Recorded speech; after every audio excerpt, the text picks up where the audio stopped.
ఒంగోలు పాత market centre నీలాయపల్లి సెంటర్లో semi Christmas వేడుకలు ఘనంగా నిర్వహించారు. ఈ కార్యక్రమానికి ముఖ్య అతిథిగా RCM church father DS Paul, 2 town CI Meda Srinivasa Rao హాజరయ్యారు. ఈ కార్యక్రమంలో దేవరపల్లి రమణయ్య, మత్తన సుగుణమ్మ, మైల రవి, గడ్డం నరేష్, దేవరపల్లి రవికుమార్, గడ్డం థామస్, దేవరపల్లి సాయి చరణ్, గడ్డం వాసు, దేవరపల్లి పెద్ద సాయి, బన్నీ, శ్రీకాంత్, తనుజ్, యశ్వంత్ తదితరులు బాగున్నారు.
రాజులకు కానీ రాణులకు కానీ మరి గొప్ప గొప్ప వ్యక్తులకు కానీ కాకుండా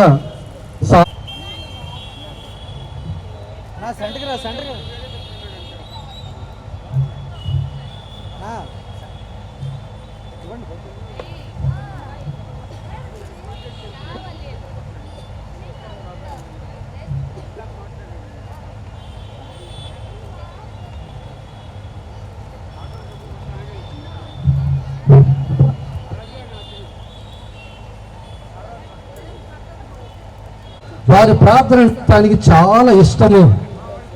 సరే, అది ఒక పక్క ఉన్నాయి. ఇంకొక వైపు ఈ ముగ్గురు జ్ఞానులు, వాళ్ళు బాగా చదివిన వాళ్ళు, అంటే జ్ఞానం కలిగిన వాళ్ళు, ముందు చూపు ఉన్నవాళ్ళు, శాస్త్రాలు చదివిన వాళ్ళు.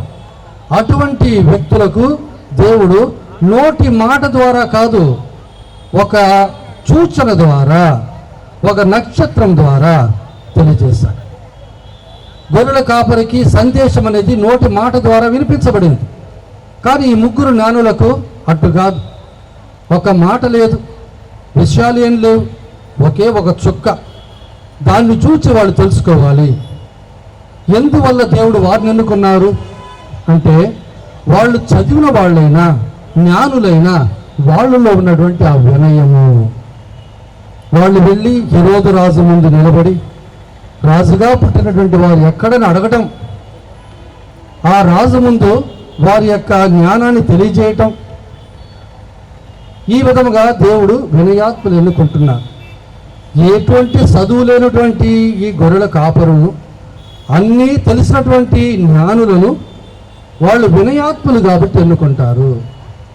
మరి మాత తన కీర్తనలో చెప్తారు, దేవుడు వారు గర్విష్ఠులను మట్టు పెట్టి వినయాత్మలను హెచ్చించను అని అంటారు. మరియ తల్లి తన సందేశంలో గాబ్రియేలు దూతతో నేను ప్రభు దాసురాలను అంటుంది. మరియ తల్లిలో కనిపించినటువంటి ఆ గొప్ప పుణ్యం వినయము.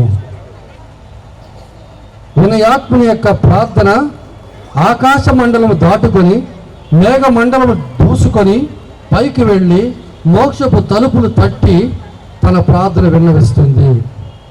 వినయాత్మ ప్రార్థించగా దేవుడు వెంటనే వారిని ఆలకిస్తాడు. అదే ఈరోజు ప్రభు మనకి ఇచ్చే సందేశం. మన మాటల్లో, మన ప్రవర్తనలో, మన యొక్క క్రియలలో, మన తలంపులలో మనం వినయం కలిగిన వాళ్ళుగా ఉండాలి.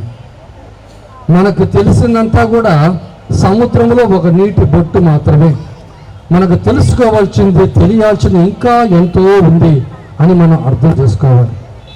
కాబట్టి ఈరోజు ఈ క్రిస్మస్, సెమీ క్రిస్మస్ పండుగ సందర్భంగా ఈ గొర్రెల కాపరుల నుండి, ఆ ముగ్గురు జ్ఞానుల నుండి మనం తీసుకున్నటువంటి సందేశం ఏంటంటే, వాళ్ళల్లో కనిపించిన ఆ వినయం. ఆ వినయాన్ని మన జీవితంలో కూడా పాటించాలి. ఒక రాజు ఇంకొక పెద్ద రాజు వద్దకు వెళ్ళాడు. ఈ పెద్ద రాజు అనేటువంటి ఆయన ఈయనకి బంధువు. ఈయన వినయాత్ముడు, వెళ్ళినటువంటి వ్యక్తి. ఈయన వెళ్ళింది ఎందుకోసమంటే, తాను చేయబోయే యుద్ధములో ఈ రాజు సహాయం తనకు కావాలని అడగడానికి వెళ్ళాడు. ఈయన వెళ్ళినప్పుడు ఆ పెద్ద రాజు నిద్రపోతూ ఉన్నాడు. ఈయన వెళ్ళి అతని పాదాల చెంత కూర్చున్నాడు. కొంతసేపు తర్వాత ఏ రాజుతో యుద్ధం చేయాలో ఆ రాజు రావటం, వీళ్ళిద్దరు విరోధులైన ఆ నిద్రపోతున్నటువంటి రాజు వీరికి బంధువు కాబట్టి ఆయన రావటం, ఆయన వచ్చి మొట్టమొదటిగా ఈ రాజుగారి యొక్క తల పక్కన కూర్చోవటం జరిగింది. కాళ్ళు కాడ ఒక ఆయన కూర్చున్నాడు, మొట్టమొదటి వచ్చిన ఆయన. తల పక్కన ఒకడు కూర్చున్నాడు, తర్వాత వచ్చిన ఆయన. ఆయన నిద్రపోతుంటే లేపకూడదు కాబట్టి ఇద్దరు కూడా మౌనంగా ఉన్నారు. కొంతసేపు తర్వాత నిద్రపోయే ఆయన కళ్ళు తెరిచాడు. కళ్ళు తెరిచిన వెంటనే తన కాలు ముందు ఉన్నటువంటి వ్యక్తిని చూశాడు. చూసి, అయ్యా ఎప్పుడు వచ్చావు, ఏం కావాలి అన్నాడు. వెంటనే నేను ముందు వచ్చాను అని ఈయనన్నాడు, తల పక్క ఉన్నట్టు. అప్పుడు తిరిగి చూస్తే ఈయనన్నాడు, బహుశా నువ్వే ముందుగా నా పక్కనే ఉండిండొచ్చు, కానీ నా కళ్ళు తెరవగానే నా కాళ్ళు కాడ ఉన్నాడు కాబట్టి మొట్టమొదట చూడాల్సి వచ్చింది, అందుకే అడిగానన్నాడు. అనగా కాళ్ళ దగ్గర కూర్చోవటం అనేది మనం అనుకుంటాం అగౌరవం అనుకుంటాం. అదే వినయం. మనం చేసే అన్ని పనులలో ఎంత వినయం కలిగి ఉంటామో అంతకంత దేవుని దీవెనలు పొందుతాం. ప్రభువు దేవుని కుమారుడైనటువంటి వాడు పశువుల పాకులో పుట్టడం ఏంటి,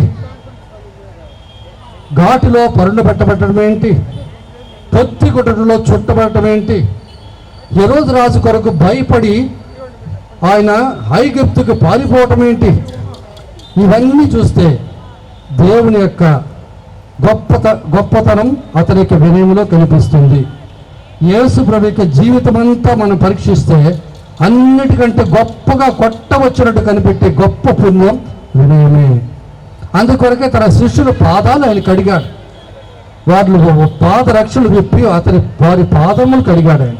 దేవుని కుమారుడు, మానవ రూపంలో ఉన్న దేవుడు, తన శిష్యులు సామాన్య మానవులు, వారి పాదరక్షలు విప్పి వారి కాళ్ళు కడిగాడంటే అది కదా వినయం అంటే. అలాగే మన జీవితంలో కూడా ఆ వినయం పాటించినప్పుడు దేవుని ఆశీర్వాదం ఎక్కువగా ఉంటుంది. ఇది ఈ సంవత్సరం దేవుడు మనకి ఇచ్చే సందేశం. ఈ అవకాశం నాకు ఇచ్చినటువంటి మీ అందరికీ కూడా నా హృదయపూర్వక ధన్యవాదాలు. Thank you father. అందరికీ మంచి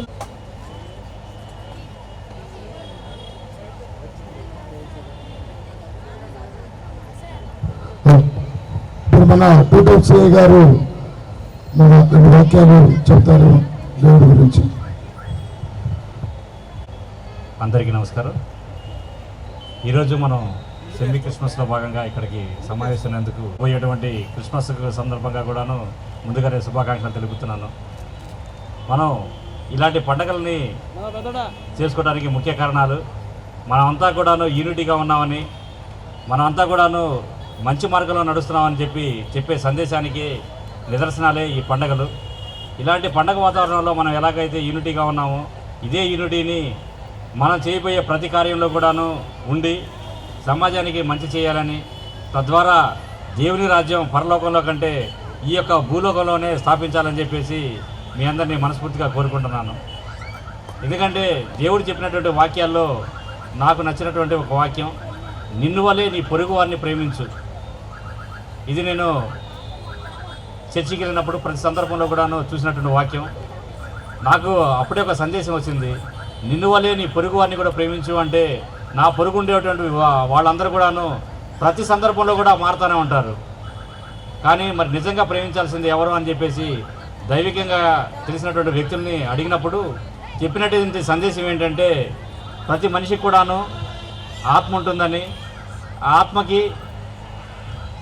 ఆత్మ ఉందని మనకి గుర్తు చేసేటువంటి మనసు ఉంటుందని, ఆ మనసుని మేలుకొల్పాలి అంటే మనం మెలకుగా ఉన్నప్పుడు ఉన్నటువంటి ఈ శరీరమే దానికి వాహకం అని తెలుసుకున్నాను.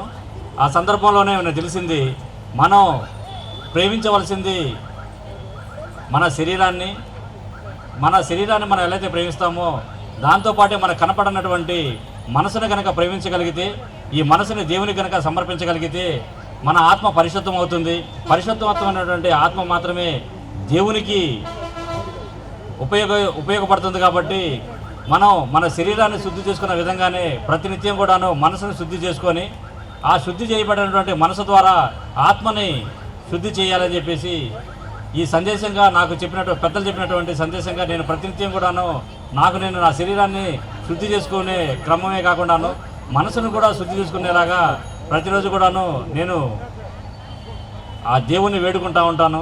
అలానే మీ అందరూ కూడాను వేడుకోవాలని చెప్పి కోరుకుంటా ఉన్నాను. ఎందుకంటే ఈ లోకంలో దేవుడు ఏది ఇచ్చినా కానీ అవంతా కూడా కేవలం తాత్కాలికాలే.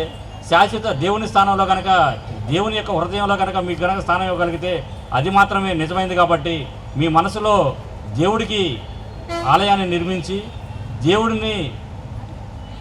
దేవుడితోనే మీరు అనునిత్యం మాట్లాడాలి అంటే ఏకాంత మందిరాన్ని ఎంచుకొని ప్రతినిత్యం కూడాను ధ్యానం చేస్తూ మనసులో మంచిగా స్మరించుకుంటూ ముందుకెళ్తానని చెప్పి కోరుకుంటా ఉన్నాను. అందువల్ల ఈ లోకంలో వచ్చినటువంటి బంగారాలు తాత్కాలికమే.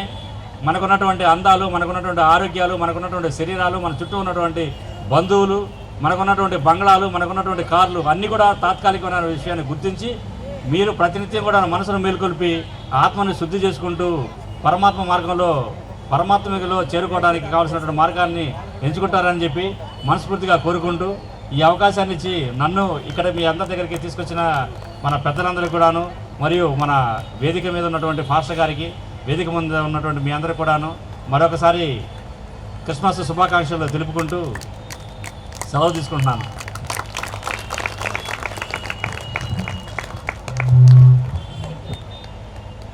కావాల్సిందిగా కోరుతున్నాను.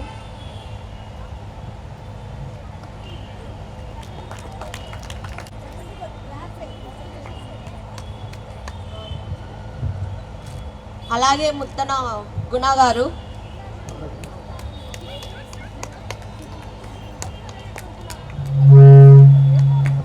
ముత్తన సుగుణ గారు ఎక్కడున్నా వేదికకి రావాల్సిందిగా కోరుతున్నాను.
గడ్డం సాయి